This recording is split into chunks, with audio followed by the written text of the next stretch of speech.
Class 12 physics chapter 1 electric charge and field part 14। Hello बच्चों, क्या हाल समाचार? सब बढ़िया है ना? सब लोग अच्छे हैं ना? चलिए ठीक है। तो बच्चों, आज की वीडियो में हम फिर से 3 मोस्ट इम्पोर्टेंट डेरिवेशन लेकर आए हैं। हो सकता है कि 3 से अधिक भी डेरिवेशन हो जाए, ठीक? क्योंकि 12th में डेरिवेशन ज्यादा है। कुछ बच्चे कमेंट करते हैं कि सर हर वीडियो में डेरिवेशन, कुछ थ्योरिटिकल पार्ट ही पढ़ाइए। और ठीक है, लेकिन क्लास 12 की फिजिक्स में डेरिवेशन ज्यादा है, ठीक? चलिए, तो आइए स्टार्ट करते हैं टॉपिक। तो हेडिंग कर लेते हैं electric field intensity, electric field intensity, electric field intensity due to linear charge.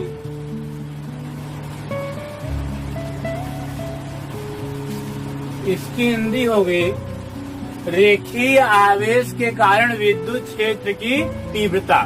क्या होगी? रेखीय आवेश के कारण विद्युत क्षेत्र की तीव्रता। चलिए, तो इसके लिए हम करें क्या? सबसे पहले एक वायर ले लेते हैं हम लोग। एक वायर ये हो गया आपका वायर। थोड़ा छोटा कर लेते हैं, ठीक?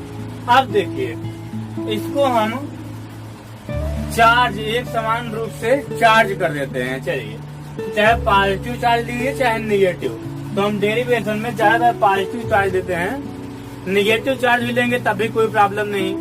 तो यहाँ पॉजिटिव चार्ज ले लेते हैं। तो ये पॉजिटिव चार्ज इसमें हम कर दिए, अर्थात इस वायर में एक समान पॉजिटिव चार्ज है, ठीक? और इस चार्ज का मैग्नीट्यूड हम मान ले रहे हैं कितना है? क्यों? इस चार्ज का मैग्नीट्यूड कितना है? क्यों?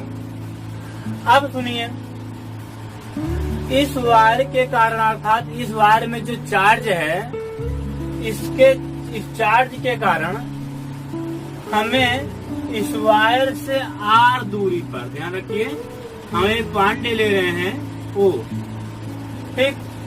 क्या इस वायर से r दूरी पर एक पॉइंट है जिसका नाम हम रख देते हैं P।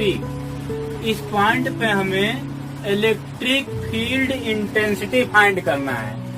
वायर से r दूरी पर एक पॉइंट है P, जहाँ पर हमें इलेक्ट्रिक फील्ड इंटेंसिटी फाइंड करना है। ध्यान रखिएगा, जो डिस्टेंस हो वायर से परपेंडिकुलर होना चाहिए। डिस्टेंस वायर से क्या होना चाहिए? परपेंडिकुलर। ये 90 डिग्री का एंगल दोनों तरफ बनना चाहिए। चलिए, अभी ये भी जानेंगे कि ऐसा क्यों। तो हम इस वायर के कारण इस पॉइंट पर electric field intensity Gauss law की हेल्प से फाइंड करेंगे। मतलब हम गॉस थ्योरम की हेल्प से इलेक्ट्रिक फ्लक्स निकालेंगे और मैथमेटिक्स तरीके से भी इलेक्ट्रिक फ्लक्स निकालेंगे, और दोनों इलेक्ट्रिक फ्लक्स को आपस में इक्वल करके इलेक्ट्रिक फील्ड इंटेंसिटी की वैल्यू फाइंड कर लेंगे। तो चलिए स्टार्ट करते हैं। तो सबसे पहले आप जानते हैं कि गॉस लॉ अप्लाई करने के लिए गॉसियन सरफेस होना चाहिए। तो ऐसा करते हैं, पहले हम इसके चारों ओर एक गॉसियन सरफेस बना देते हैं, ठीक है? तो गॉसियन सरफेस ऐसा होना चाहिए कि जिस पॉइंट पे आपको इलेक्ट्रिक फील्ड फाइंड करना हो, गॉसियन सरफेस उसी पॉइंट से होकर जाना चाहिए। तो यहाँ पे हम एक गॉसियन सरफेस बना देते हैं, और यहाँ पे जो सूटेबल गॉसियन सरफेस होगा वो होगा सिलेंड्रिकल गॉसियन सरफेस। कैसा होगा? सिलेंड्रिकल, ठीक? तो यहाँ पे हमें गॉसियन सरफेस ड्रा कर दे रहे हैं आपके लिए। क्यों को यहाँ पे लिख रहे हैं, ठीक है?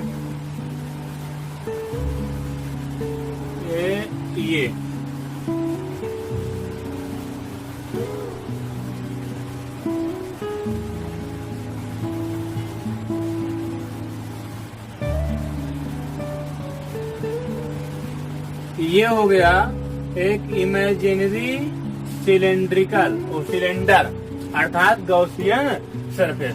आप समझिए, चलते हैं आगे। जो इलेक्ट्रिक फील्ड होगा वह वायर के परपेंडिकुलर ही होगा, वायर के पैरेलल इलेक्ट्रिक फील्ड नहीं होगा। कैसे, इसको आइए समझते हैं। चलिए, तो सबसे पहले इसको वायर को हम यहाँ पे ड्रा कर लेते हैं और इस पर यूनिफॉर्म चार्ज वितरित कर दे रहे हैं, डिस्ट्रीब्यूट कर दे रहे हैं। और इसके बीच में एक पॉइंट या कहीं पर भी एक पॉइंट ले लेते हैं ओ से मान लीजिए आर डिस्टेंस पर एक पॉइंट है जिसका नाम है पी। ऐसी पॉइंट पे हमें इलेक्ट्रिक फील्ड की इंटेंसिटी फाइंड करनी है। ठीक, चलिए, तो यहाँ से एल डिस्टेंस ऊपर एक पॉइंट लेते हैं और उस पॉइंट पर जो चार्ज है, अगर उस चार्ज के कारण यहाँ पे इलेक्ट्रिक फील्ड दिखाएं या इलेक्ट्रिक फील्ड लाइन दिखाएं तो वो ऐसे होगा। देखिए, ऐसे ध्यान रखिए, यहाँ से जो इलेक्ट्रिक फील्ड लाइन यहाँ चलेगी वह इलेक्ट्रिक फील्ड लाइन ऐसे ही होगी। ठीक है, आप फील करिए। और इससे एल डिस्टेंस नीचे, एल ऊपर था, एल अब नीचे कर रहे हैं, फिर एक पॉइंट ले रहे हैं यहाँ पे और यहाँ पे जो चार्ज है उसके कारण अगर इलेक्ट्रिक फील्ड दिखाएं तो इलेक्ट्रिक फील्ड ये है साइन। ठीक, इसको यहाँ पे जो चार्ज है, जो पार्ट लिए हैं, ये पार्ट बहुत छोटा है, इसलिए यहाँ पे इलेक्ट्रिक फील्ड बहुत छोटी मान रहे हैं। यहाँ मान रहे हैं D1 और इसको मान ले रहे हैं DE2। क्या, DE1 और DE2। चलिए, यहाँ पे इसको लाइन को आगे बढ़ा देते हैं। अब सुनिए, अब यहाँ से ये डिस्टेंस और यहाँ से ये डिस्टेंस दोनों इक्वल है, इसलिए ये एंगल और ये एंगल आपस में इक्वल होगा। तो दोनों एंगल को हम क्या मान ले रहे हैं, थीटा। अगर ये थीटा तो ये भी थीटा और ये थीटा तो ये भी थीटा। अब इलेक्ट्रिक फील्ड के हम दो कंपोनेंट निकालेंगे, एक वर्टिकली और एक हॉरिजॉन्टल। चलिए, जिधर थीटा होता है उधर क्या होता है, कॉस। DE2 का इधर कंपोनेंट क्या हो जाएगा, DE2 कॉस थीटा। और सोचिए, अगर एरो को आप उठा के ऐसे रखेंगे, डायरेक्शन किधर जाएगा, डायरेक्शन किधर जाएगा, ऐसे। ठीक, उधर ही। चलिए, और इसका वर्टिकल कंपोनेंट लें तो इस पर आएगा। देखिए, ये इस पर आएगा। तो DE2 का इसका इधर कंपोनेंट क्या हो जाएगा, DE2 साइन थीटा। और एरो को ऐसे रखें तो ये एरो ऐसे हो जाएगा। ठीक, ये अब DE1 का दो कंपोनेंट लेंगे तो इधर थीटा इधर क्या हो जाएगा, कॉस। तो यहाँ हो जाएगा DE1 कॉस थीटा। और डायरेक्शन क्या हो, एरो को ऐसे रखेंगे तो ये एरो ऐसे हो जाएगा। ठीक है, ऐसे। और इसका एक कंपोनेंट लेंगे क्या हो जाएगा, DE1 साइन थीटा। आप सुनिए, आपको दिख रहा है कि DE2 साइन थीटा और DE1 साइन थीटा। DE2 का साइन थीटा और DE1 साइन, दोनों क्या है, अपोजिट डायरेक्शन में। अपोजिट डायरेक्शन में होने के कारण ये दोनों एक दूसरे क्या कर देंगे, कैंसिल कर देंगे, कैंसिल। अर्थात जो वर्टिकली कंपोनेंट होगा, जो वायर के पैरेलल होगा, वह क्या हो जाएगा, कैंसिल। तो बचा कौन, परपेंडिकुलर। कौन सा, वायर के परपेंडिकुलर वाला इलेक्ट्रिक फील्ड बचा। इसीलिए हम कह रहे हैं कि इलेक्ट्रिक फील्ड ऊपर की ओर नहीं होगा। इसको हम गॉस लॉ के हेल्प से चलते हैं आगे। चलिए, तो इसको आप उतार लीजिए और इसको मिटा देते हैं। ठीक है, चलिए मिटा देते हैं इसको।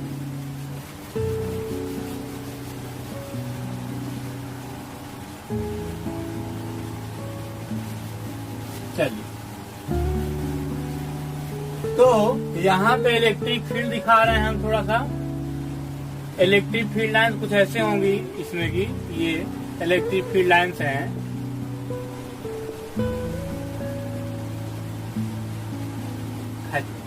साइन, साइन और ये साइन। ठीक है, चलिए सुनिए। अब ऐसा करते हैं कि अगर इसका देखें, इसका जो एरिया वेक्टर है, जो सिलेंड्रिकल पार्ट है, इसके सरफेस का एरिया वेक्टर कितने होगा, 3। क्यों, क्योंकि 3 सरफेस है, एक कर्व वाला और एक नीचे एक ऊपर। तो इसका एरिया वेक्टर ऐसे होगा, इसको हम बताए हैं आपको पहले ही। इधर का एरिया वेक्टर ऐसे होगा और इसका एरिया वेक्टर दिखाएं तो इसका एरिया वेक्टर होगा ऐसे।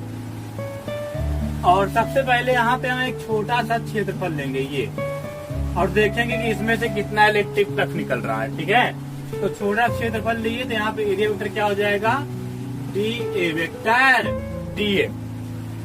ठीक, और यहाँ पे हम ये इलेक्ट्रिक फील्ड लाइन से यहाँ से भी निकलेगी, तो इस इलेक्ट्रिक फील्ड लाइन को हम क्या मान लिए, ई।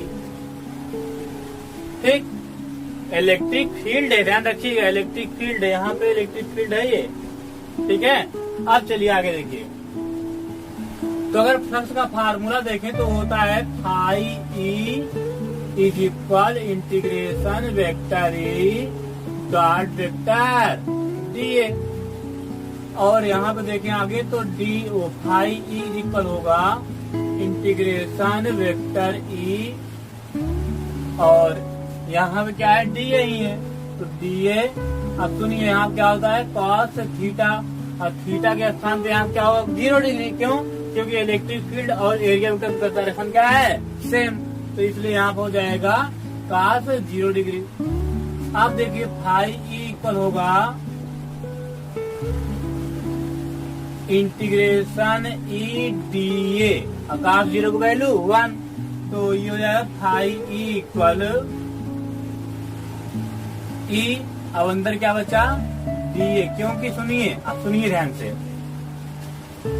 वायर के प्रत्येक पॉइंट से ये डिस्टेंस जो है ये सेम है। यहाँ से ये डिस्टेंस, यहाँ से ये डिस्टेंस, यहाँ से ये डिस्टेंस, यहाँ से ये डिस्टेंस क्या है, सेम है।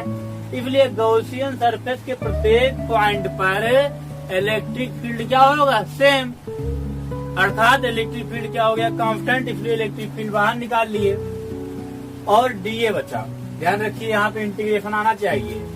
इस चैप्टर में या समझिए पूरे 12वीं की फिजिक्स में इंटीग्रेशन और डिफरेंशिएट दोनों का बहुत ही यूज है। तो अगर आपको इंटीग्रेशन और डिफरेंशिएट आएगा तभी ये तो समझ में आएगा, नहीं तो नहीं समझ में आएगा। और अगर नहीं आ रहा आपको तो आप यूट्यूब पर टाइप करिए integration differentiate by maths Ramesh Pandey, तुरंत वीडियो आपके सामने हाजिर हो जाएगा हाथ जोड़कर, तो आप उसको कृपा करके देख लीजिएगा। ठीक है, चलिए तो आगे चलते हैं। तो फाई ई इक्वल हो जाएगा, सुनिए अब डीए, अगर डीए यहाँ पे भी जो इलेक्ट्रिक फील्ड लाइन जा रही, जो इलेक्ट्रिक फील्ड लाइन से ये जो यहाँ पे निकल रही है उसका एरिया हम क्या माने, डीए, इसका भी एरिया क्या मान लें हम, डीए। इलेक्ट्रिक फील्ड ई है ही, और इसी तरह ये भी एरिया क्या हो गया, डीए, ये एरिया क्या हो गया, डीए। मतलब पूरा जो सिलेंडर है छोटे से छोटे एरिया से मिलकर बना हुआ है, छोटे छोटे एरिया से मिलकर बना हुआ है। और इस छोटे छोटे एरिया को हम जोड़ दें तो पूरे सिलेंडर का एरिया हमें मिल जाएगा। तो वही करेंगे, चलिए समझिए फिर।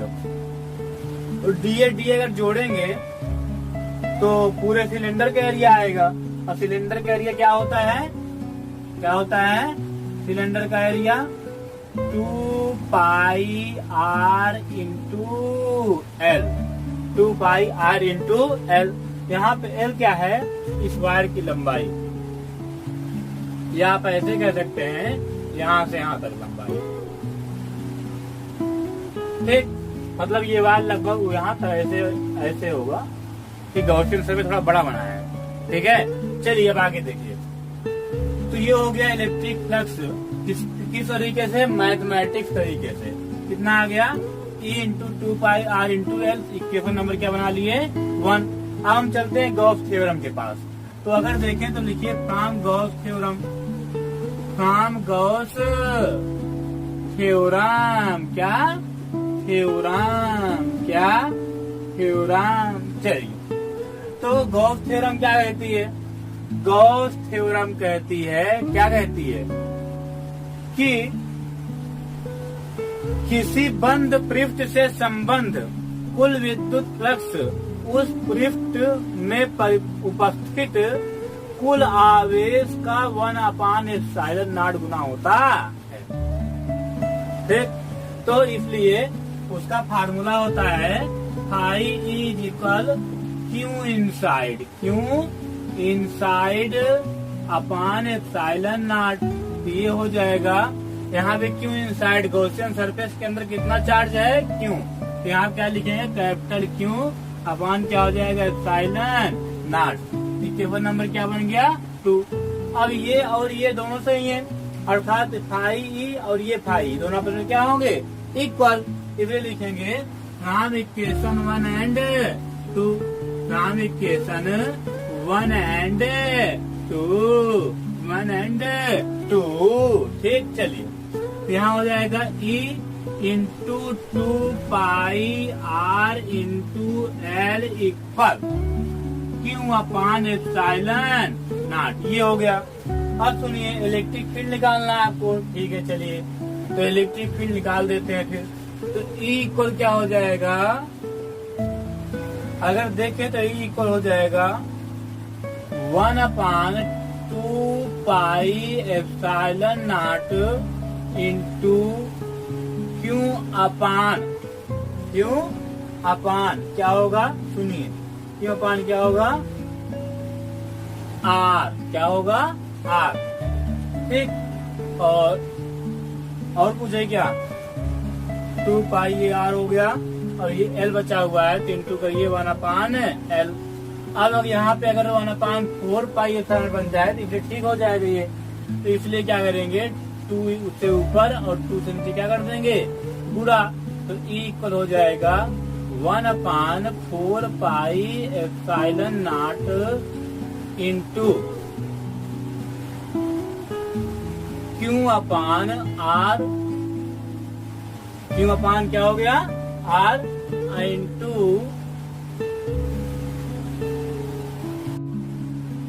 2 अपान L।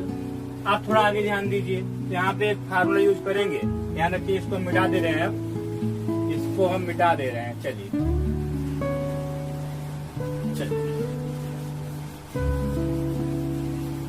हम जानते हैं कि रेखीय आवेश घनत्व का फार्मूला क्या होता है, lambda is equal Q by L. ठीक, तो यहाँ से अगर क्यू का मान निकालना हो, क्यू इज इक्वल क्या हो जाएगा, लेम्डा एल। अब आप यहाँ पे क्यू का मान जो है यहाँ पे पुट कर दीजिए, ठीक है। तो यहाँ लिखेंगे E equal 1 upon 4 pi epsilon naught into lambda L into 2 अपान R इंटू एल से एल टूडिंग हो गया। तो E इक्वल क्या बचा, 1 upon 4 pi epsilon naught into 2 lambda upon R। ये हो गया इलेक्ट्रिक फील्ड का मान। कहाँ से, वायर से R डिस्टेंस पर, वायर से R डिस्टेंस पर, रेखीय आवेश से R डिस्टेंस पर इलेक्ट्रिक फील्ड का मान क्या होगा, 1 upon 4 pi epsilon 2 lambda upon R। मतलब वायर से R डिस्टेंस पर इलेक्ट्रिक फील्ड किस पर डिपेंड करेगा, लेम्डा पर। लेम्डा मतलब क्या, लेम्डा मतलब Q और L, मतलब कि वायर पर कितना चार्ज है इस पर डिपेंड करेगा और वायर की लंबाई पर भी डिपेंड करेगा। ठीक, और किस पर डिपेंड करेगा इलेक्ट्रिक फील्ड, R पर। R मतलब वायर से दूरी, R मतलब वायर से दूरी। ठीक, तो ये हो गया वायर से R डिस्टेंस पर। ध्यान रखिएगा R जो है ये परपेंडिकुलर डिस्टेंस है, ठीक है। तो वायर से R डिस्टेंस पर इलेक्ट्रिक फील्ड क्या होगा, 1 upon 4 pi epsilon 2 lambda upon R। हम चलते हैं अपने नेक्स्ट डेरिवेशन पर, electric field intensity due to charged sphere.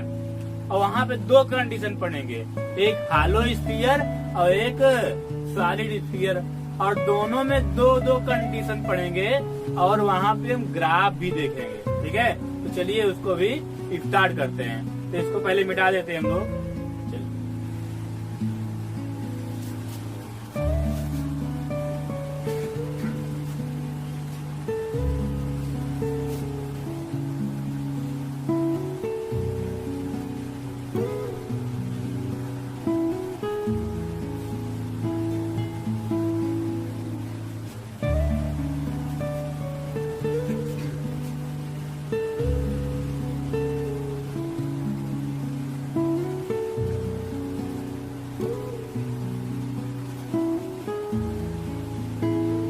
तो बच्चों अब हम पढ़ेंगे आवेशित गोले के कारण विद्युत क्षेत्र की तीव्रता।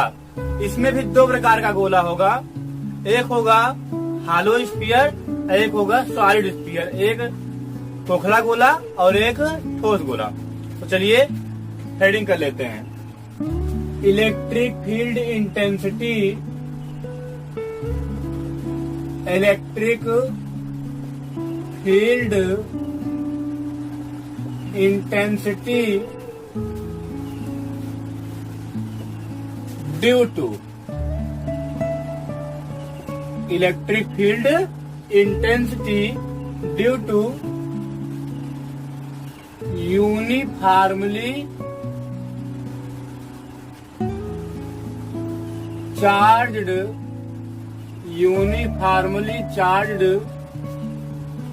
हालो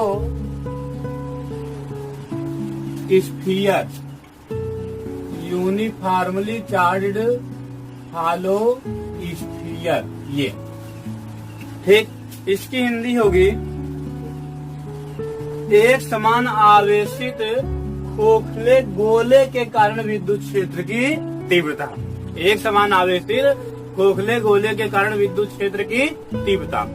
तो इसमें दो कंडीशन पढ़ेंगे, एक हम लोग गोले के अंदर इलेक्ट्रिक फील्ड निकालेंगे और एक गोले के बाहर। चलिए तो पहले हम निकालते हैं बाहर की ओर इलेक्ट्रिक फील्ड। ये हेडिंग कर लेते हैं आउटसाइड। कहाँ पे? आउटसाइड, बाहर की ओर। तो इसके लिए बनाते हैं फिगर। तो एक गोला बना लेते हैं, खोखला गोला, बड़ा बन गया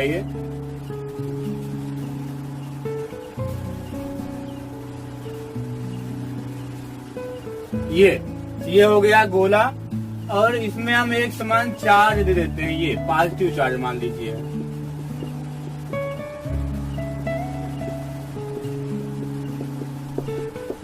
और जितना चार्ज इसमें है उसका मैग्नीट्यूड हम मान ले रहे हैं क्यू। मान लेते हैं कि इसमें टोटल चार्ज कितना है, क्यू। ध्यान रखिएगा चार्ज केवल सरफेस पर है। हमें इसके सेंटर से आर डिस्टेंस दूरी पर, कितने डिस्टेंस पर? आर डिस्टेंस पर इलेक्ट्रिक फील्ड फाइंड करनी है। अर्थात आर डिस्टेंस पर एक पॉइंट हम सी ले रहे हैं, जहां पे हमें क्या फाइंड करना है? Electric field. चलिए हम मान लेते हैं इस गोले की रेडियस कितनी है? आर। इस गोले की रेडियस कितनी है? Capital R. ये डिस्टेंस स्मॉल आर है। अब सुनिए, इसमें हम गॉस थ्योरम लगाएंगे। मतलब हम करेंगे क्या कि इस गोले में से निकलने वाला इलेक्ट्रिक फ्लक्स फाइंड करेंगे। और इलेक्ट्रिक फ्लक्स दो तरीके से फाइंड करेंगे, एक तो गॉस थ्योरम से और एक मैथमेटिक्स के फार्मूले से। और दोनों फ्लक्स को इक्वल कर देंगे, जहां से हमें इलेक्ट्रिक फील्ड मिल जाएगी। चलिए, तो आप जानते हैं गॉस थ्योरम अप्लाई करने के लिए गॉसियन सरफेस होना चाहिए। अब गॉसियन सरफेस कैसे बनाएंगे हम लोग? जिस पॉइंट पे फाइंड करना है इलेक्ट्रिक फील्ड, उसी से होते हुए एक गॉसियन सरफेस बनाना है। चलिए, तो यहाँ पे गोलीय गॉसियन सरफेस ज्यादा सूटेबल होगा। चलिए, तो इसमें से होते हुए एक हम गोला बना लेते हैं। ये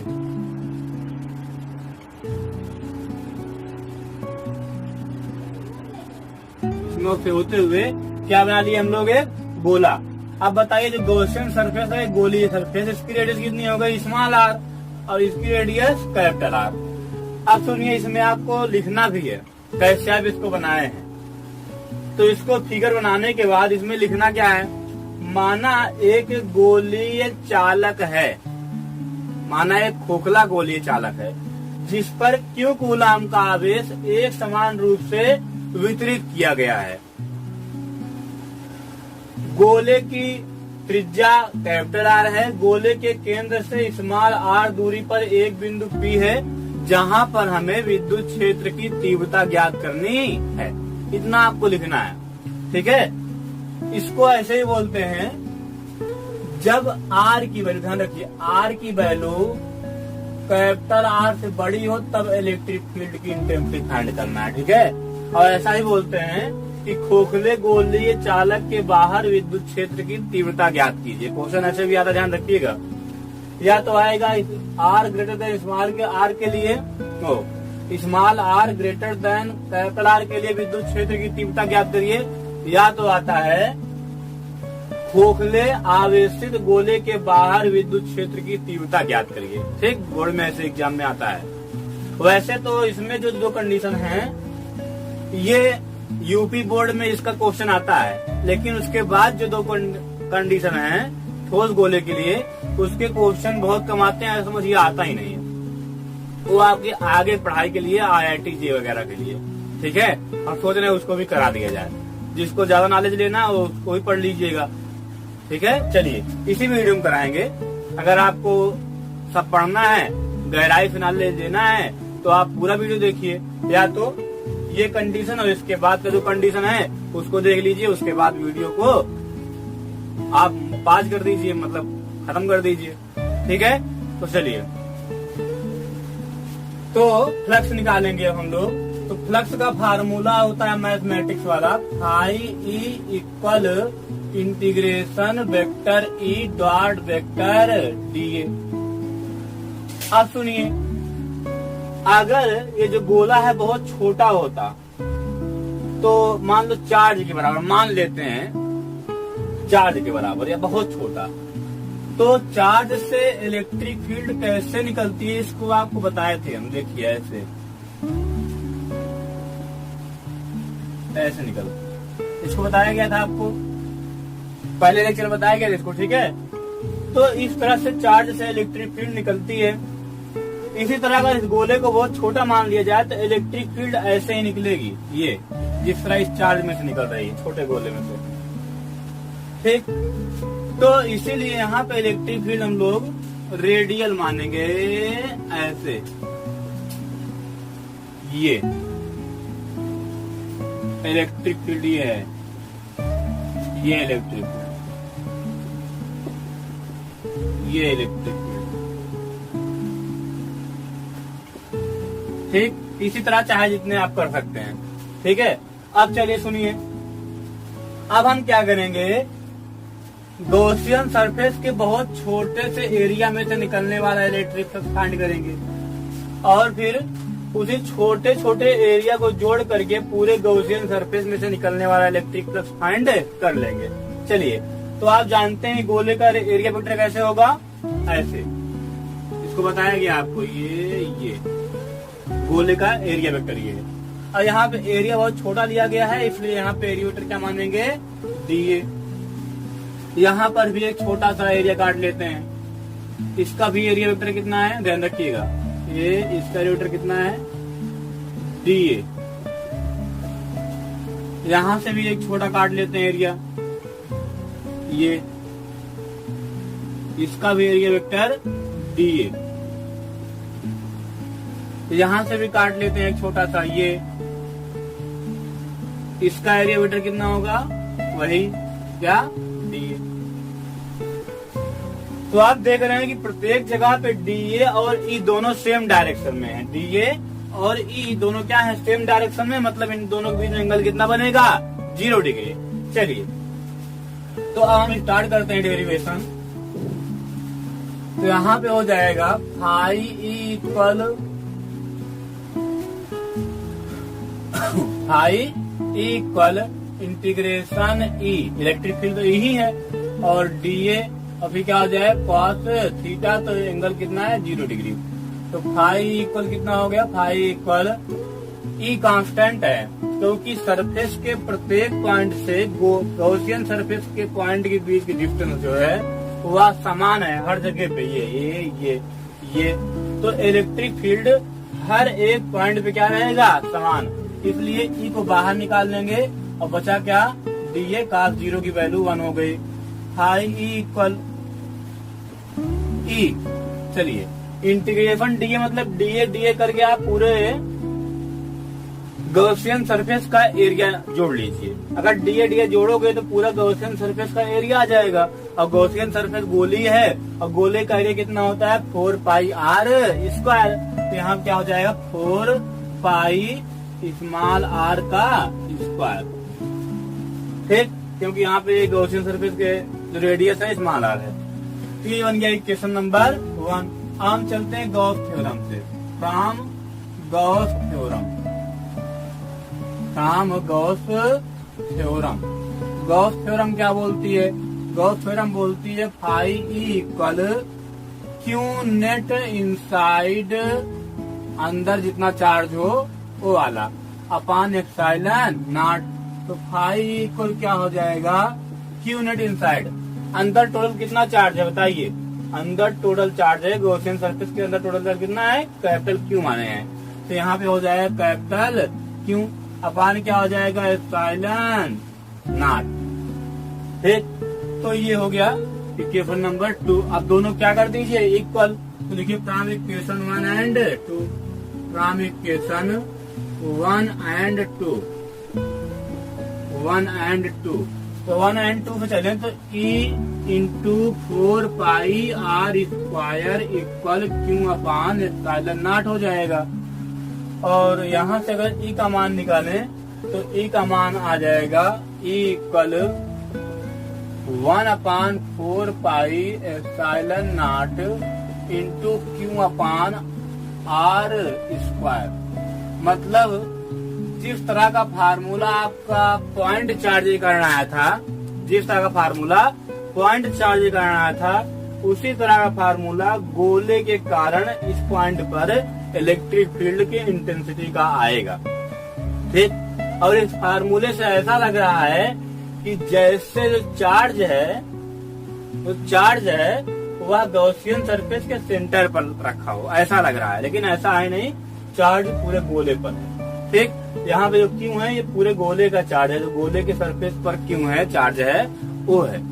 ठीक है, अब सुनिए, अगर मान लो आपको क्यू का मान ना दिया हो, आपका न्यूमेरिकल है और वहाँ पे क्यू का मान ना दिया हो, बल्कि वहाँ पे हमें सिग्मा और इस गोले का एरिया का मान दिया हो, रेडियस दिया हो, तब क्या करेंगे? तो सुनिए, तो क्यू को हटाना है हमें, तो इसको यहाँ से मिटा देते हैं, इसको मिटा दे रहे हैं हम लोग। चलिए, तो हम एक फार्मूला जानते हैं, सिग्मा इक्वल क्या? सिग्मा इक्वल क्यू बाई क्या होता है? ए ना। मतलब किसी आवेशित पृष्ठ के प्रत्येकांक क्षेत्रफल में उपस्थित आवेश की मात्रा को आवेश का पृष्ठ घनत्व कहते हैं। मतलब वही सिग्मा। यहाँ से क्यू का मान निकालें तो क्यू का मान क्या हो जाएगा? सिग्मा ए, और क्यू इज इक्वल हो जाएगा, इसको हम पिछले रिलेशन में बता चुके हैं, ध्यान रखिएगा। तो सिग्मा ए, तो सिग्मा इंटू ए मतलब एरिया, तो इसका एरिया कितना होगा बताइए? इसका एरिया हो जाएगा 4 पाई कैपिटल आर स्क्वायर। ध्यान रखिएगा, जो गोला है इसका एरिया, क्योंकि चार्ज आप गोले पर निकाल रहे हो।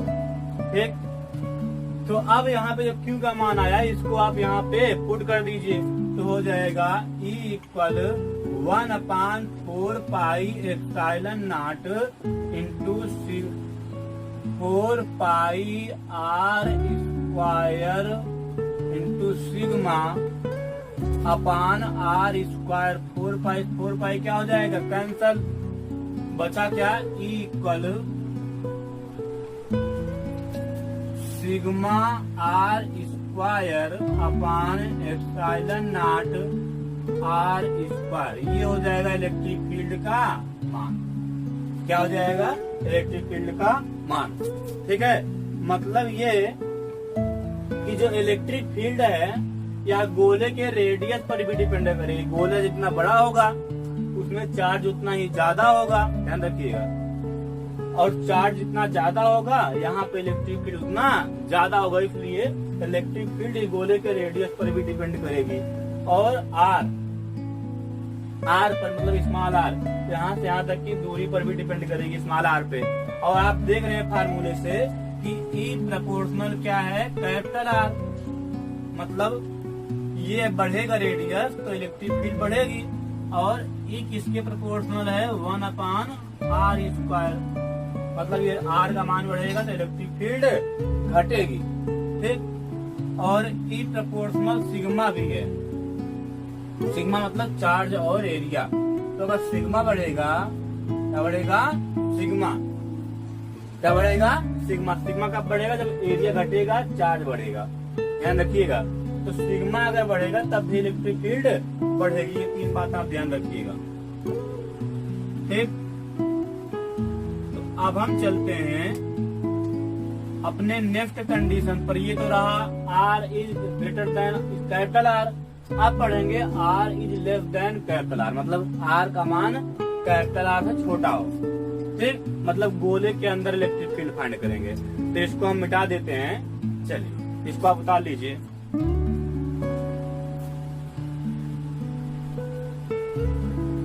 थोड़ा दिख नहीं रहा है आपको?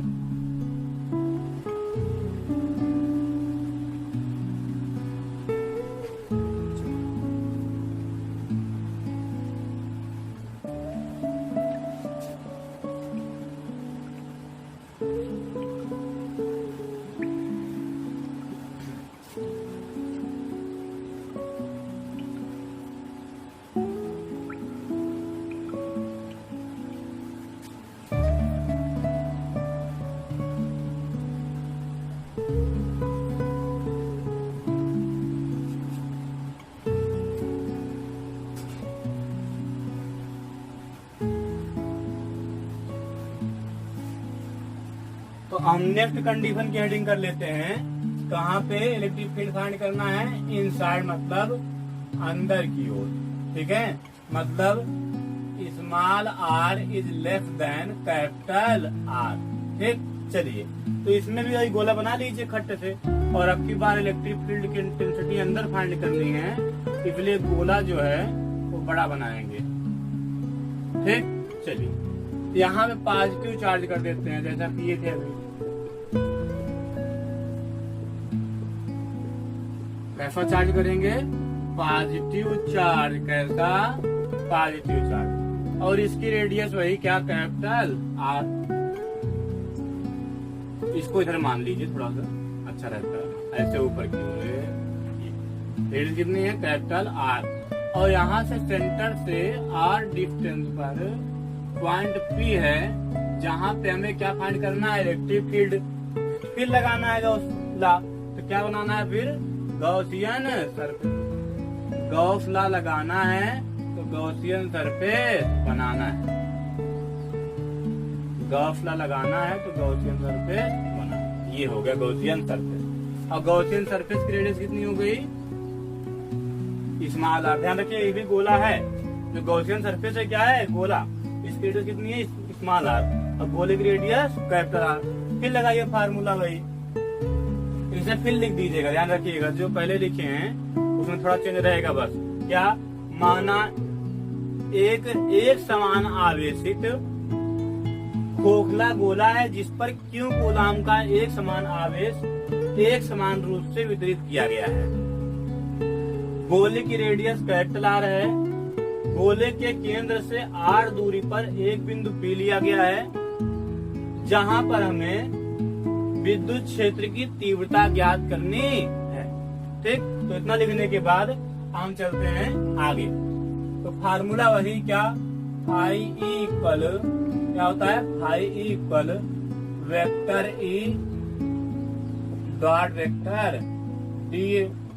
यहाँ पे हो जाएगा, सुनिए अब यहाँ थोड़ा वही एरिया वेक्टर बना लें। तो एरिया वेक्टर अगर बनाए तो इसका एरिया वेक्टर कहाँ होगा? ऐसे छोटा सा एरिया काटते हैं ये, ठीक। और इसका एरिया देखिए तो ये एरिया वेक्टर ऐसे आएगा, ऐसे, ठीक। और छोटा एरिया है तो क्या हो जाएगा? डी। ये ऊपर की ओर भी ले लें तो ऐसे जाएगा ये एरिया वेक्टर। छोटा सा एरिया यहाँ भी ध्यान रखिएगा। एरिया वेक्टर आपको कहाँ से काटना है?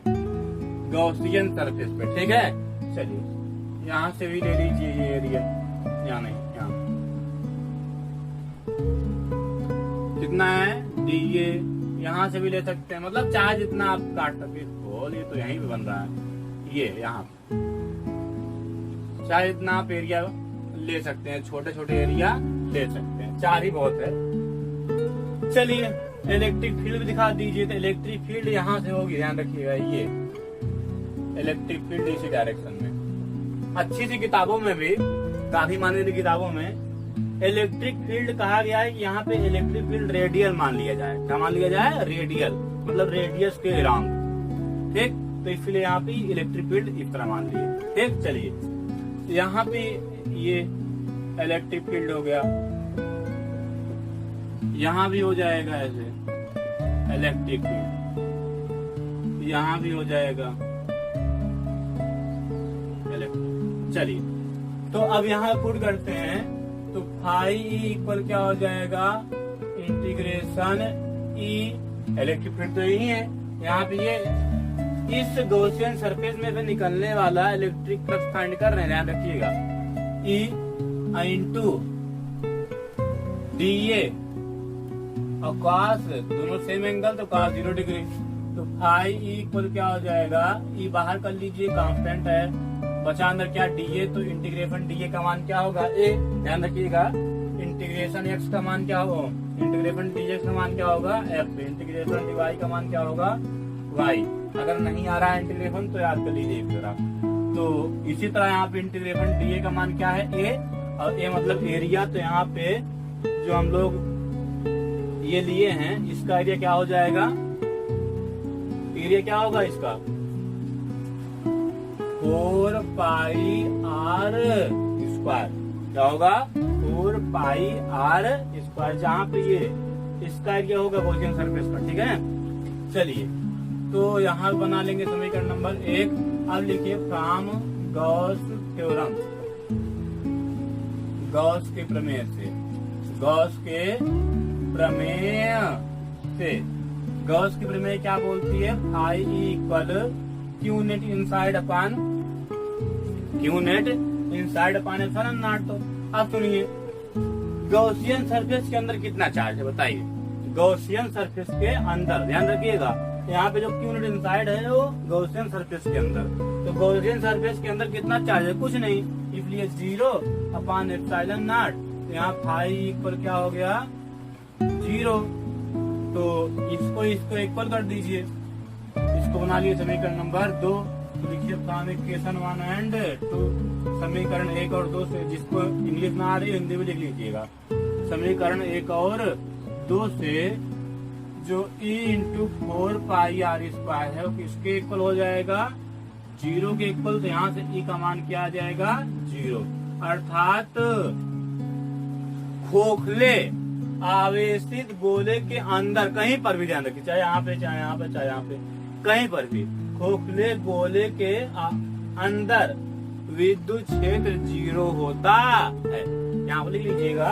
अतः आवेशित खोखले गोले के अंदर विद्युत क्षेत्र 0 होता। तो ये हो गया आपका सेकंड कंडीशन। अब यहीं से आपका चैप्टर 1 समाप्त हो गया।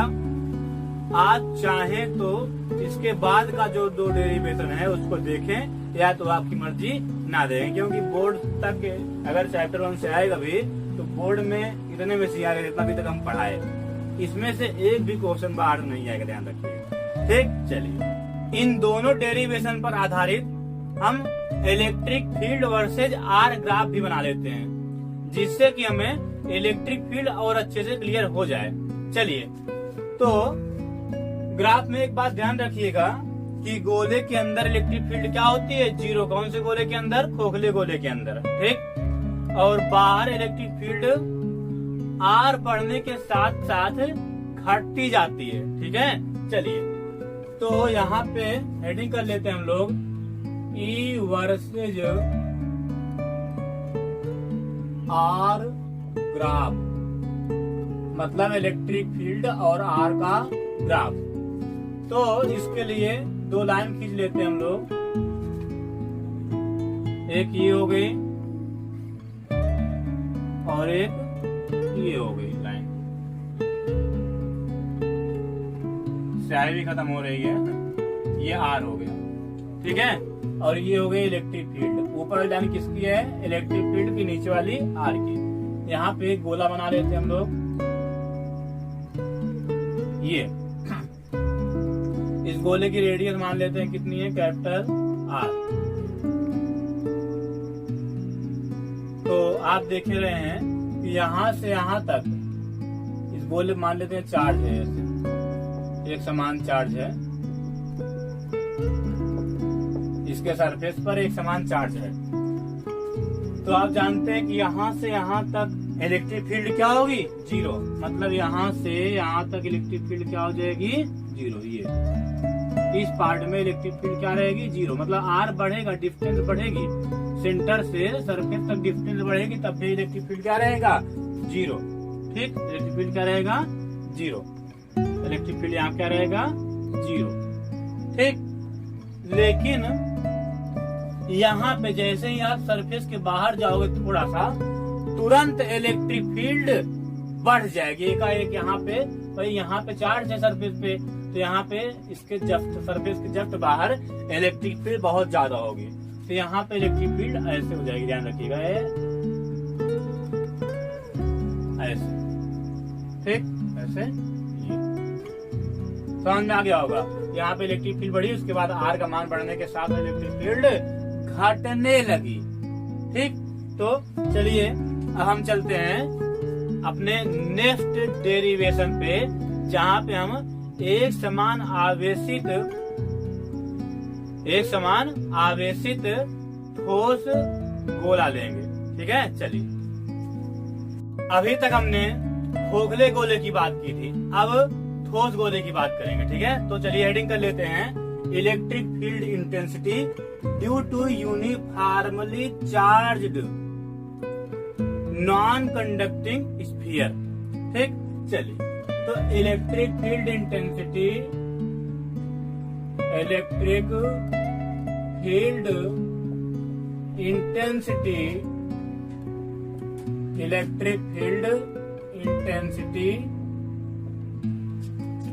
ड्यू टू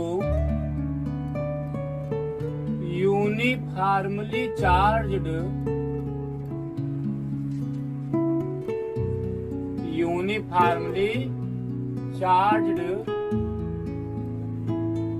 non-conducting sphere,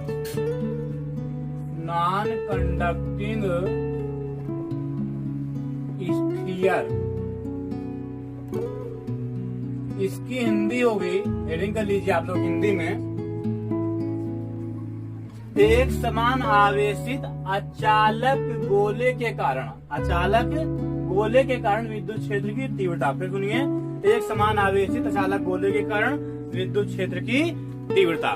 ठीक है, तो चलिए इसको स्टार्ट करते हैं। तो सबसे पहले यहाँ पे हम लोग एक गोला बना लेते हैं, ये ठीक है। थोड़ा थोड़ा बनाए क्या, बार बार बड़ा बन जाता है, पहली बार सब में बड़ा बन जाता है।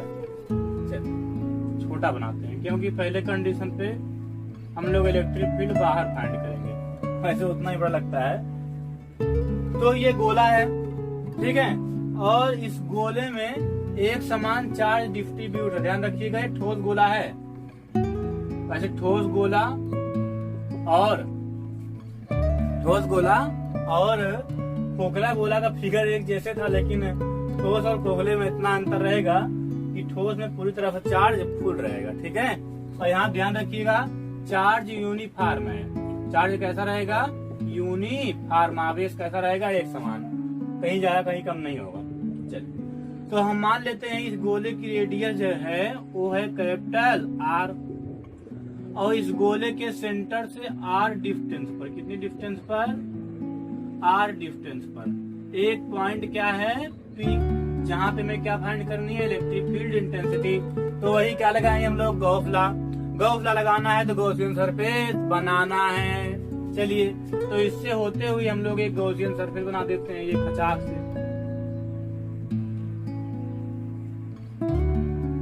ठीक है, ये बन गया गॉसियन सरफेस। ये क्या बन गया, गॉसियन सरफेस। चलिए, तो गॉसियन सरफेस की रेडियस कितनी हो गई, स्मॉल आर, और गोले की रेडियस कितनी हो गई, कैपिटल आर। अब हम क्या करेंगे, अब हम इस गोले से, जो गोला है इसमें चार्ज है, तो ऐसा कहें कि गॉसियन सरफेस से निकलने वाला इलेक्ट्रिक फ्लक्स मैथमेटिक्स तरीके से फाइंड करेंगे और गॉस लॉ से फाइंड करेंगे, और दोनों क्या कर देंगे, इक्वल, जहां से हमें इलेक्ट्रिक फील्ड की वैल्यू इस पॉइंट पर मिल जाएगी। ठीक है, चलिए, तो सबसे पहले इलेक्ट्रिक फील्ड दिखाते हैं। तो यहाँ पे इलेक्ट्रिक फील्ड यहाँ से लेकर ऐसे दिखाएंगे, यहाँ से स्टार्ट करेंगे इलेक्ट्रिक फील्ड का डायरेक्शन ये पहले बताया था कि गोलेकार जो इलेक्ट्रिक फील्ड बनेगी किताबों में या अच्छे से राइटर हम भी रेडियली मानते हैं, रेडियल। ठीक, तो ये इलेक्ट्रिक फील्ड कैसे हो जाएगी, ऐसे इलेक्ट्रिक फील्ड, और ये ऊपर कर दिए साइन। ठीक, साइन साइन लाइन जारी, ध्यान रखिएगा, आगे मत आइएगा वरना उड़ जाओगे। ठीक, अब हम कुछ छोटे छोटे एरिया काट लेते हैं। मान लीजिए इतना एरिया जो है वो कितना है, डीए, कितना है डीए। इसका डायरेक्शन गोले का एरिया वेक्टर कैसे दिखाएंगे गोले का, ये गोले का एरिया वेक्टर ये हो गया। ठीक है, और यहाँ भी और काट लेते हैं, ये हो गया। तो इसका एरिया वेक्टर ये हो जाएगा ऐसे। गोले का एरिया वेक्टर हम फ्लक्स शुरू करने से पहले ही बता चुके हैं कैसे होगा। ठीक है, इसका बात ध्यान रखिएगा। और इधर से इसमें से थोड़ा सा गोला काट लेते हैं ये, और इसका एरिया वेक्टर भी ले लेते हैं ये डीए। ठीक, यहां से भी कर लेते हैं, छोटा सा एरिया काट लेते हैं, क्या डीए। तो ये हो गया। ठीक है, और भी काट सकते हैं, आपकी मर्जी, और भी इलेक्ट्रिक फील्ड दिखा सकते हैं। चलिए, तो निकालते हैं हम लोग फ्लक्स। तो फार्मूला होता है फ्लक्स का, phi equal integration vector E dot vector DA. ठीक, फाई इक्वल क्या हो जाएगा, इंटीग्रेशन ई डीए, ई और डीए। ठीक, और दोनों सेम डायरेक्शन में, इसलिए एंगल कितना हो जाएगा, 0 डिग्री, कॉस 0 डिग्री हो गया। फाई ई इक्वल ई, अगर आपको इंटीग्रेशन नहीं मालूम तो आप जानिए कि इंटीग्रेशन डीए का मान होगा ए, क्या होगा ए। कॉस 0 की वैल्यू 1 होती है, और इंटीग्रेशन में कुछ लोगों को प्रॉब्लम होगी, बायोलॉजी बच्चों को इसमें ज्यादा प्रॉब्लम होती है। बायोलॉजी वाले बच्चों को इंटीग्रेशन में प्रॉब्लम ज्यादा होती है। अरे भाई, मैथ के डर के मारे तो बायोलॉजी लेते हैं मैक्सिमम बच्चे, इसीलिए उनको यहाँ पे कम समझ में आएगा। या तो आप वो लोग याद कर लें कि इंटीग्रेशन डीए का मान क्या होगा, ए, और cos 0 का मान 1। तो ए मतलब एरिया, किसका एरिया, गॉसियन सरफेस का, किसका एरिया, गॉसियन सरफेस का। तो गॉसियन सरफेस का एरिया क्या हो जाएगा, 4 पाई, और इसकी रेडियस कितनी है, तो स्मॉल आर, तो आर स्क्वायर हो गया। Equation number 1। अब लगाएंगे गॉस थ्योरम। तो लिखिए फ्रॉम गॉस थ्योरम, इसकी हिंदी होगी गॉस की प्रमेय से। From Gauss theorem, from Gauss theorem. ठीक, चलिए, तो फाई इक्वल क्या होता है, Q net inside upon epsilon naught. अब सुनिए, इसमें जितना चार्ज है उसको हम मान लेते हैं क्यू। कितना मान लेंगे, क्यू। चार्ज कितना मान लिया हम लोग, क्यू। तो यहाँ पे टोटल चार्ज कितना हो गया, क्यू। ठीक, upon epsilon not. Equation number क्या बन गया, 2। अब दोनों क्या कर दीजिए, इक्वल, क्योंकि मैथमेटिक्स भी सही है और गॉस अंकल भी सही है। ठीक है, चलिए तो लिखते हैं from equation 1 and 2। From equation 1 and 2, 1 and 2, तो दोनों के इक्वल करेंगे तो E4 पाई आर स्क्वायर इक्वल हो जाएगा क्यू अपॉन एप्सिलॉन नॉट। अब सुनिए, यहाँ से E का मान निकालें तो E का मान क्या आएगा, E equal 1/4 pi epsilon naught into Q upon R square. ये मतलब यहाँ पे जो इलेक्ट्रिक फील्ड की इंटेंसिटी होगी वह आर के स्क्वायर के रेसिप्रोकल होगी। क्या होगी, रेसिप्रोकल। ऐसा समझिए कि इलेक्ट्रिक फील्ड इंटेंसिटी आर के स्क्वायर के इनवर्सली प्रोपोर्शनल होगी। मतलब आर बढ़ेगा तो इलेक्ट्रिक फील्ड इंटेंसिटी घटेगी। समझ गए। और आप देख रहे हैं ऊपर चार्ज है, ये चार्ज जो ऊपर रहेगा उसके बढ़ने फिर इलेक्ट्रिक फील्ड इंटेंसिटी बढ़ेगी।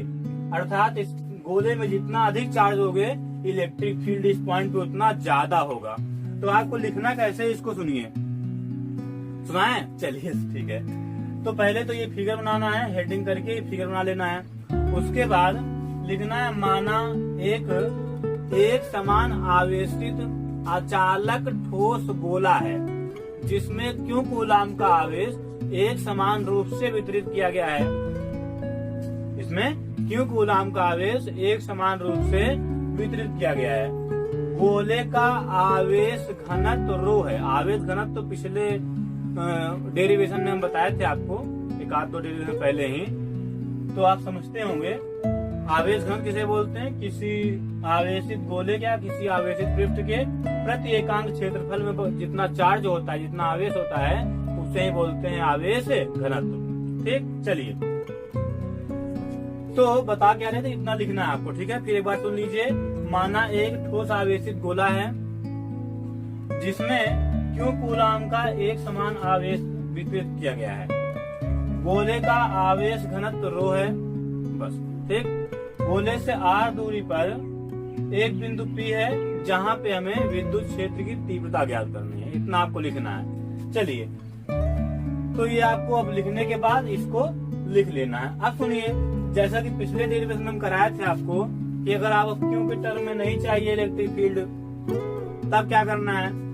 तो आवेश घनत्व का फार्मूला होता है, इसको हम मिटा दे रहे हैं। आवेश घनत्व का फार्मूला क्या होता है? Rho is equal Q upon V. तो क्योंकि रो इक्वल होता है क्यू अपान वी, ठीक, आवेश बटा आयतन।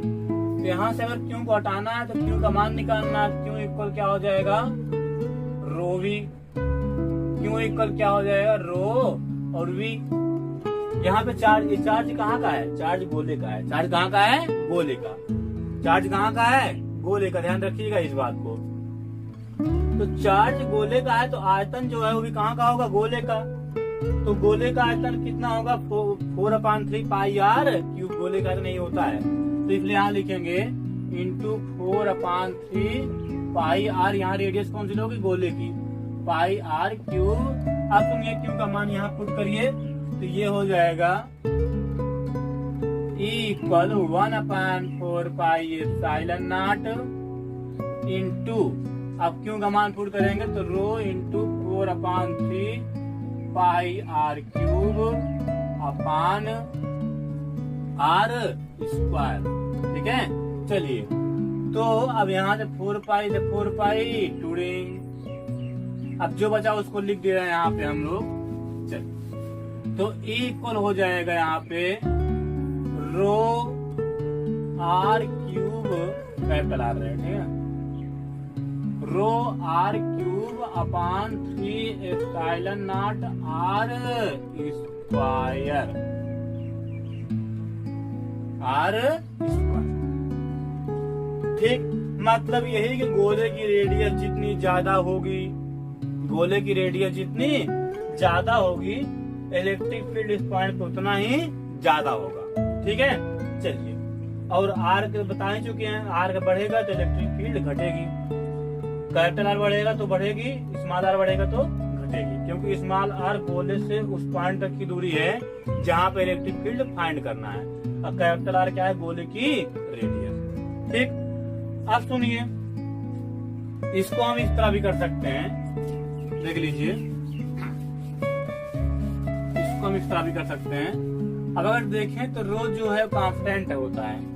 रो मान लो कोई गोला है और उसमें चार्ज दे दिए तो बदलेगा नहीं कि हाँ आयतन कुछ देर बाद बड़ा हो जाए, फिर छोटा हो जाए, फिर छोटा हो जाए, तो रो कांस्टेंट हो जाएगा।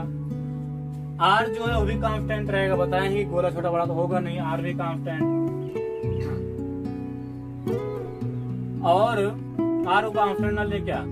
चलिए ठीक है, ये तो इतना रहने दीजिए, ठीक है, चलिए कोई बात नहीं। अब हम चलते हैं अपने दूसरे कंडीशन पे। दूसरे कंडीशन क्या है? गोले के अंदर ही इलेक्ट्रिक फील्ड फाइंड करेंगे। इसको हम लोग मिटा देते हैं। ठीक है, चलिए।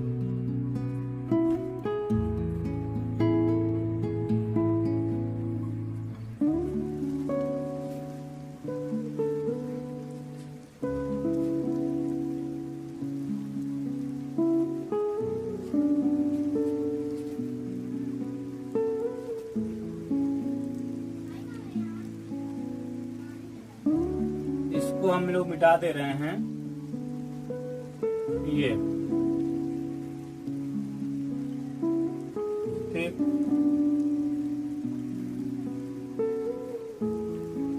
ये मिटा दे। चलिए, तो अब हमें गोले के अंदर इलेक्ट्रिक फील्ड फाइंड करना है। कहाँ पे?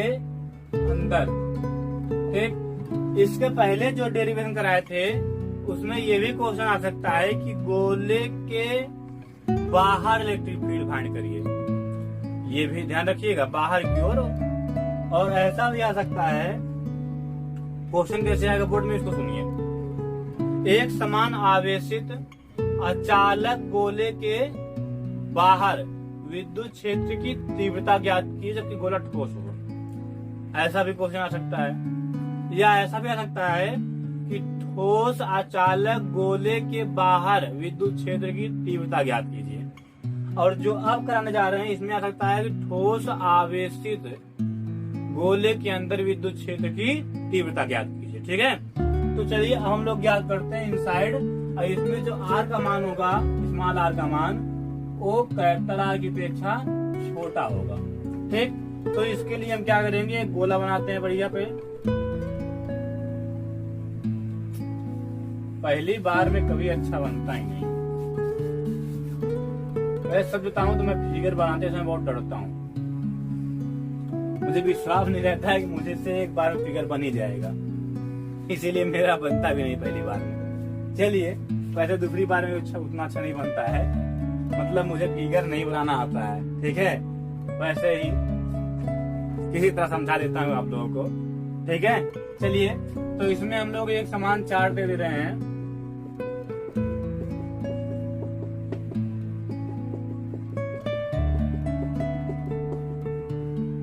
ये हो गया। ठीक है, इसमें एक समान चार्ज है और इस चार्ज को हम मान लेते हैं क्यों। और इस गोले की रेडियस कितनी है, सब लोग बोलेंगे आर। कितनी है? Capital R. और इस गोले के सेंटर से आर डिस्टेंस पर, कितनी डिस्टेंस पर? स्मॉल आर डिस्टेंस पर एक पॉइंट लेते हैं। यहीं पे हमें इलेक्ट्रिक फील्ड इंटेंसिटी फाइंड करनी है।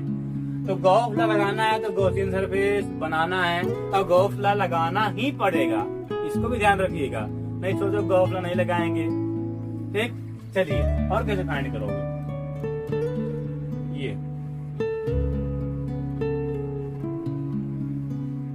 इस चैप्टर में गॉस लॉ का यूज विशेष करके इलेक्ट्रिक फील्ड फाइंड करने के लिए किया ही गया है। ठीक, गॉस लॉ का अधिकतर यूज इलेक्ट्रिक फील्ड फाइंड करने में किया गया है इस चैप्टर में, ध्यान रखिएगा। अब देखते हैं आगे। कैपिटल आर स्मॉल आर, ठीक है सब। अब इसमें लिखना क्या है आपको, सुनिए।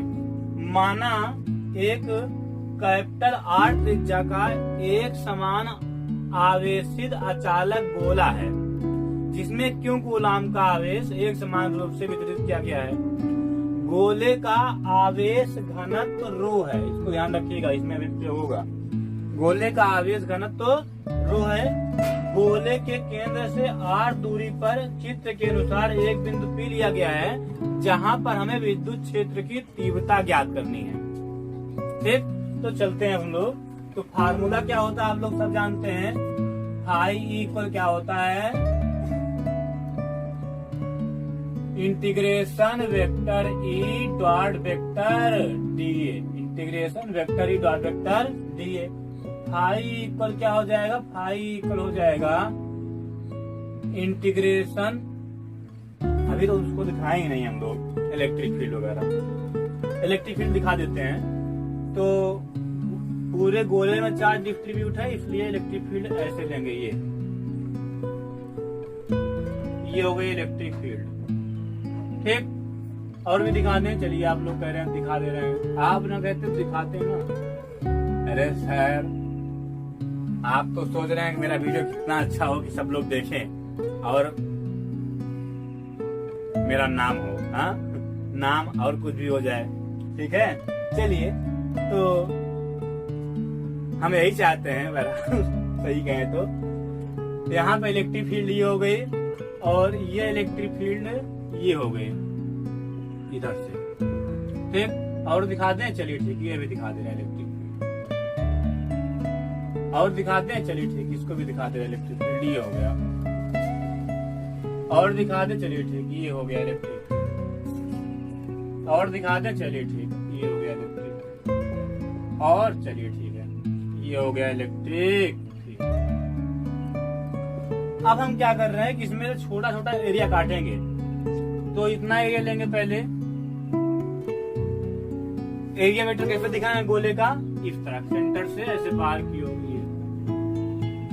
और आप देख रहे हैं कि एरिया और इलेक्ट्रिक फील्ड का बीच का डायरेक्शन सेम है। और छोटा सा एरिया काटे हो तो इसका मान क्या हो जाएगा, डीए। यहाँ से भी छोटा सा एरिया काट लीजिए, ये गॉसियन सरफेस पे एरिया काटना है, और इसका मान क्या हो जाएगा, गोले से ऐसे ये डीए, डायरेक्शन वही जो इलेक्ट्रिक फील्ड का। चलिए, तो और में भी आप दिखा सकते हैं, आपकी मर्जी। तो अब हम स्टार्ट करते हैं इसका डेरिवेशन। तो phi is equal vector dot vector DA E DA cos 0 ही होगा क्योंकि डायरेक्शन सेम। तो फाई इक्वल क्या हो जाएगा, फाई इक्वल हो जाएगा ई, अब कॉस 0 मान 1 बचा डीए, और इंटीग्रेशन डीए का मान क्या होता है, ए किसका एरिया बताइए सब लोग, एरिया गॉसियन सरफेस का। किसका एरिया, गॉसियन सरफेस का, ध्यान रखिएगा।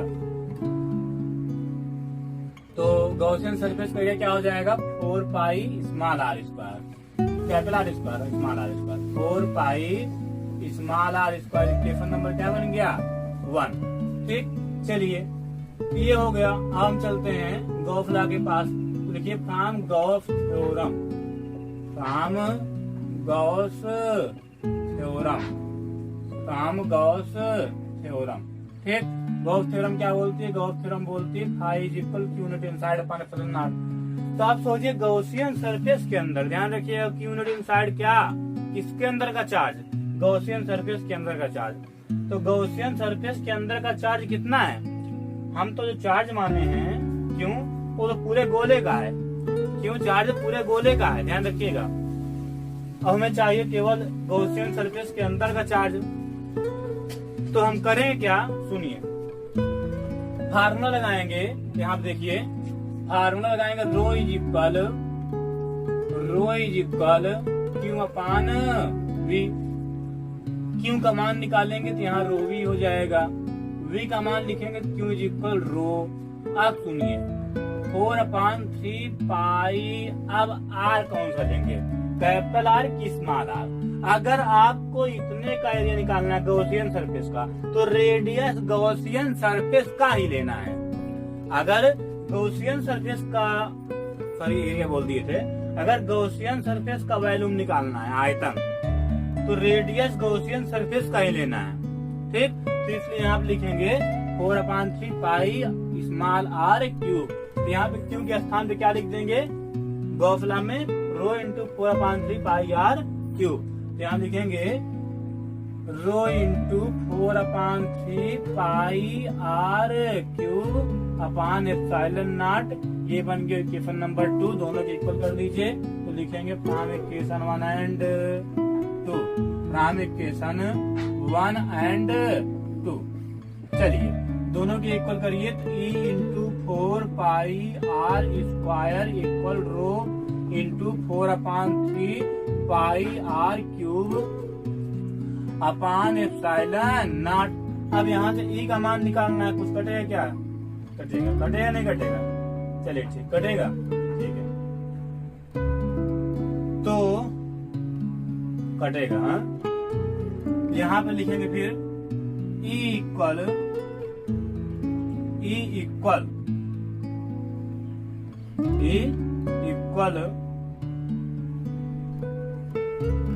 रो into 4/3 pi R cube upon 4 pi R square epsilon naught.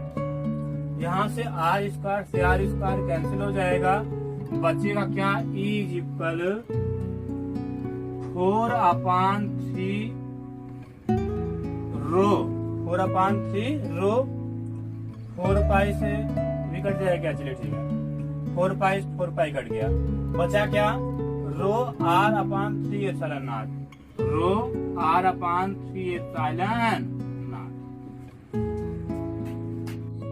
तो यहाँ पे हम लोग देख रहे हैं कि अगर स्मॉल आर का मान बढ़ेगा तो इलेक्ट्रिक फील्ड बढ़ रही है, और इसके पहले वाले डेरिवेशन में हम लोग देखे थे कि स्मॉल आर का मान अगर बढ़ रहा था तो इलेक्ट्रिक फील्ड घट रही थी। ठीक, दोनों को मिलाकर क्या कंसेप्ट निकलता है उसको सुनिए। इसका मतलब ये हुआ दोनों को मिलाकर के कि गोले के अंदर अगर आर का मान बढ़ेगा तो इलेक्ट्रिक फील्ड बढ़ेगी। ठीक, क्यों? क्योंकि आर का मान बढ़ाते जाओगे तो गॉसियन सरफेस के अंदर आने वाले चार्ज की मात्रा बढ़ती जाएगी, इसीलिए गोले के अंदर आर का मान बढ़ने पर इलेक्ट्रिक फील्ड बढ़ेगी। लेकिन जैसे ही गोले के बाहर जाएंगे ऐसे यहाँ से इलेक्ट्रिक फील्ड डिक्रीज करना शुरू कर जाएगी। ठीक, मतलब गोले के अंदर इलेक्ट्रिक फील्ड बढ़ेगी आर का मान बढ़ने पर, और गोले के बाहर घटेगी। तो हम क्या करेंगे, अब इन दोनों को मिला करके एक ग्राफ बना लेते हैं। तो चलिए इसको मिटा करके एक ग्राफ बनाते हैं, जिससे कि आपको अच्छे से समझ में आ जाएगा। चल,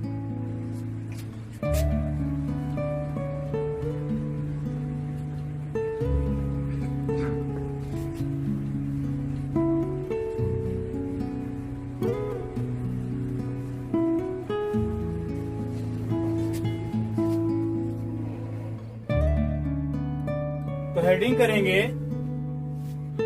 electric field versus are graph, electric field और आर का ग्राफ। चलिए, तो इसके लिए फिगर बनाते हैं हम लोग। ये हो गई इलेक्ट्रिक फील्ड की लाइन, और ये हो गई आर की लाइन। ठीक, यहाँ पे एक गोला बना ले रहे हैं।